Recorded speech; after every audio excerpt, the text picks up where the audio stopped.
what interest or interests should you use for your Facebook ad?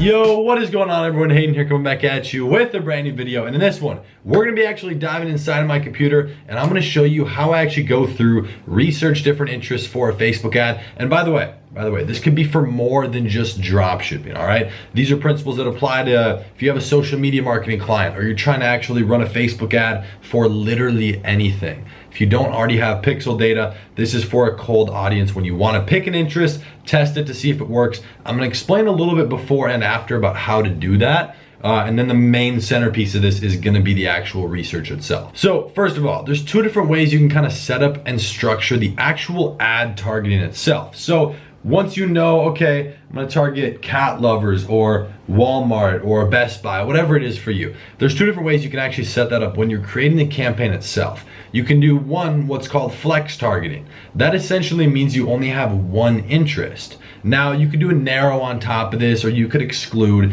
but that means you're isolating one interest. And the reason you do this is, you know, aside from all other strategies, it lets you know where the results came from. So if you do number two, which is called stacking, that's where you have, for example, 4 interests stacked on top of one another, okay? Let me ask you this. If you're selling, whatever it says, little USB converter to SD and mini SD card, whatever the product is, okay? And you get a sale, not a sell. You get a sale, right? You sell one of them. Where did that result come from? How do you know? Which of the 4 interests was it? Riddle me that. Go find me that answer and then leave it in the comments. You don't know, that's the thing. So that's why flex targeting can be beneficial. Obviously there's different situations for each and you have to be able to discern what you're doing and you have to understand that about Facebook ads because it's not just, I'm gonna run a Facebook ad and make money. I'm gonna sell this little thing or make a sell, as I just said. Okay, it's never that simple. It's gonna be, okay, I take one action, there are 500 different things or 1,000 different things that can happen. Huge branch. And then off of each of those potential points, you're gonna have another 500 to 1,000. So very quickly it becomes just thousands and thousands of different scenarios and you have to know, and this takes a lot of time, effort, money, resources, everything to learn exactly what to do in every situation based on what happened, okay? You need to become a data reading machine and figure out exactly what to do, but you need to understand your strategy first. So that's one of those things where it takes a lot to learn. Is it worth you learning? I can't answer that for you, but I can definitely help you in this video. Just pick your interest if you want to test it out and see if it's something for you. And if you're directly running a Shopify store, I mean, it's one of those things where it will relate to other things. So just because you're running an e-commerce store and you're making money selling little stuff like this, I don't sell this by the way at all, I'm just using this.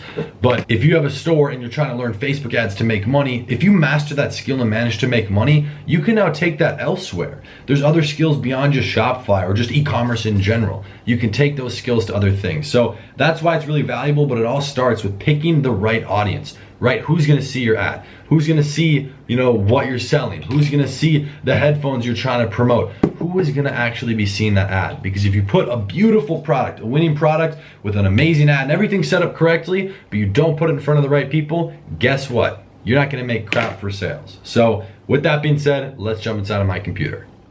All right, so hopefully I'm actually gonna be able to effectively blur out what I need to blur out inside of here, but this is inside of the audience research, okay? This is the audience insights side of your Facebook Business Manager. So let me show you how to get here for a second. Let me back out of this. Right up here on the left, you have this drop-down menu. Hit all tools. It's gonna be over here. For me, it's in the recents and stuff, but essentially, audience insights allows you to see exactly, okay, what does this relate to? Who's seeing this? Who's the average demographic? There's a lot of different features as I'm gonna show you here in a second. I really only use like 2 or 3 of them. So super, super simple. But for this example, let's use the classic cat niche, right? That's always a good example. You're gonna use, let's say it's not a jewelry store. I do that too often. Let's say it's an actual cat product store. Ready? You're gonna go over to the left in the interest box. I like to leave it as both men and women, and I also leave it as a broad age because those are 2 variables I'm gonna test once I'm actually running the ad itself. And I'm not gonna get too technical on that right now, but essentially you don't need to segregate that on the front end because you wanna test both men and women to see which one will work better. So you wanna leave that to the actual campaign to test and really tell you what's going on. But for this cat example, I'm just gonna throw in some keywords that come to mind. All right, you can go do the same kind of brainstorm. Ready? 3, 2, 1. cat lovers, all right? Or kitty. Cat lovers community, cat lovers library, let's just see one, all right? This is how I do it, right? I put in one, I go over here to page likes, and this is what's gonna allow me to see exactly what's going on. I get to see exactly what's relating. So right here off the bat, this is what worries me about this one. Marketing agency, news and media, TV channel, other, and it's a meme page, pet supplies, 2 bigger companies. I'm gonna tell you why that's bad. Those first 4 to 5 right there don't relate at all to that niche. So I would rule this out immediately. But essentially what we're looking for is a couple of other brands that relate, okay? So cat lovers is a no-go. What we're trying to do is hit one that's pretty good, because what it's gonna do is give you another 10. And then off of those 10, a couple of them will be good and they'll give you another 10. And it's just a tree branch. So there's really no shortage of targeting unless you're in like a crazy hyper-targeted, super focused niche, like, I don't know, selling, I don't even have a bottle cap, selling bottle caps on a necklace that was handmade in Japan with spray paint. I don't know, like, you know, something like that where it's super specific. That's the only time where you're really gonna run into an issue with an audience. Now, we'll go through and I'll definitely be making more videos. I've made a lot talking about Facebook, but there's both a narrow audience and a scale audience. So you're gonna have to know the difference between those, the size, the audience, and I know there's a lot that goes into Facebook, but let's focus in on this right now because it's super important. So, cat toy, okay? Cat toy, let's see what's going on here. We're gonna stay, love your cat. What we're gonna do is we're actually gonna open all of these in a new tab, okay? I wanna see what's relating to it. So right off the bat, I see this is better. Love your cat, Catisphere, pet rescuer, meow post, nationwide pet, pet services. Okay, we're getting a lot more, you know, this is a little bit more specific. And as you can see, it's in a different language. That's because I'm in another country. But right here, let's see. Thought Benny was special. What we're trying to see right here, okay, so they have, this language really annoys me. I don't know how to get out of it. I'm struggles of traveling. But essentially, it shows us 290,000 likes right there, okay? So that's a decent amount. Usually I look for like 100 to 200,000 up to like a couple million. That's my range. You hit this blue button that I would assume that says shop, because I know that that's the shop now button. But let's go to the thing if it actually lets us. Maybe not. All right, this one just looks like memes. You wanna make sure it actually has, I can't even read any of this. This is kind of bothering me. I don't know. You want to make sure it actually has an offer, okay? It has some sort of a necklace or a call to action. You want to see an ad, not just a meme. Because if they don't advertise to their page, the audience might not be used to purchasing that stuff, and maybe they haven't. So it might not actually be a good audience to target. So one way to find that out is to go to their website, but it's really not letting us. And I have no idea what this says. But anyways, essentially that's what you're gonna do. So off of these, you're just gonna go to the website on all of them and see which ones have similar products. It has to be similar. Because you're doing cat toys, for example, you can't find one that has cat jewelry. It's different. Just because a woman buys a necklace with a cat on it doesn't mean she has a cat and needs a groomer, you know? It has to relate. So that's why it's gonna give you so many different options on what you can do here. All right, let's see if it can actually bring us automatically block. Of course, go right for it, you know, just block me out.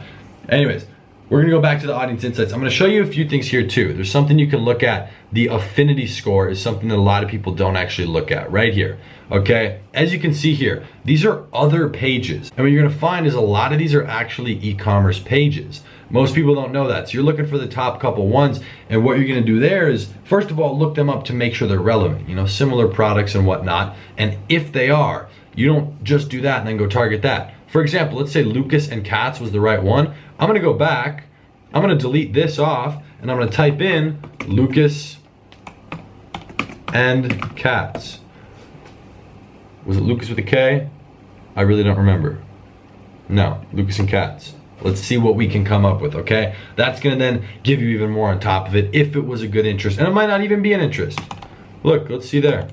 Lucas, it might not actually be an interest. That's one thing you guys are gonna learn.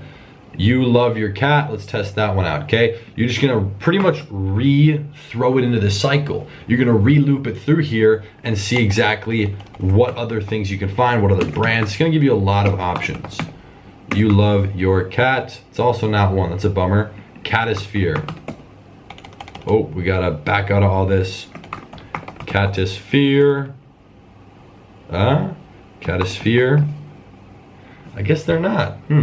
That's always a bummer, but a lot of them will be, okay? I know it's kind of a terrible example, but a lot of these things you're gonna be targeting, that's how you're gonna structure it. And maybe it's because I can't read anything and it's in a different language, which is kind of annoying. But look for those top 5, all right? And then based on that, try and find as many interests as you can. Find like the best 5 to 10 that really work. And whether you're gonna do flex targeting or stacking, break that up. So if you have 8 and you're gonna do stacking, put that into 2, maybe 3 campaigns, okay? And if you're gonna do flex targeting, obviously do your one at a time. Go through and see which one is gonna be the best option for you, because all this stuff, there's so many different things you can do inside of here, the demographics, you can look at where people are from, all of that. I keep it a little broad and I only look at page likes, because my goal out of this is to find other pages that are similar, because they're bigger e-commerce pages, bigger than my store, whatever store I'm running, whether it's mine or a client's, whatever. I wanna find, and this can be for more than just e-commerce, I wanna find other brands that are already successful and build off of that. So that's definitely a major key inside of here. A lot of people don't really understand how to structure their interests. And I know it's a lot more than just doing the research. It's okay, what do you do when it doesn't work? Or what do you do when it does work? Or this is actually the most common one that I see people mess up on. What do you do when it kind of works? There's like, what even is kind of? There's so many different variables. You have to understand the numbers and everything behind it. So I would focus in on that. Make sure you can go ahead and actually, I don't have a pen and paper next to me, that's a bad example. You can do it in the back of a book. Go through and write down a couple of different interests, 5, 10, 15, whatever you find that are good, that actually relate to the products on your store, and then you can go and put those inside of your campaigns to start testing with. You have to have an interest. I'm gonna actually rephrase that. You need an audience to run an ad on. So it can be a lookalike, it can be a retargeting, or it can be an interest, multiple interests, whatever you wanna set that up as. So I encourage you, if you wanna build off of this more, I definitely encourage you to go back on the channel and watch some of the old Facebook videos. And of course, if you have any questions at all, I'd be more than happy to help you out. Drop that in the comments down below. Let me know what you're struggling with right now. I know I need a haircut. I'm out here in Thailand, but I don't know if I quite trust the barbers out here. Gotta get back to my guy in LA or Miami, but this mop, oh my goodness, very annoying. But anyways, you guys, I do appreciate you paying attention this far into the video. If you did enjoy it and got any golden nuggets, be sure to leave a like down below. And of course, join the family, join the gang by hitting that nice looking subscribe button. And I will be seeing you tomorrow in the next video. Peace.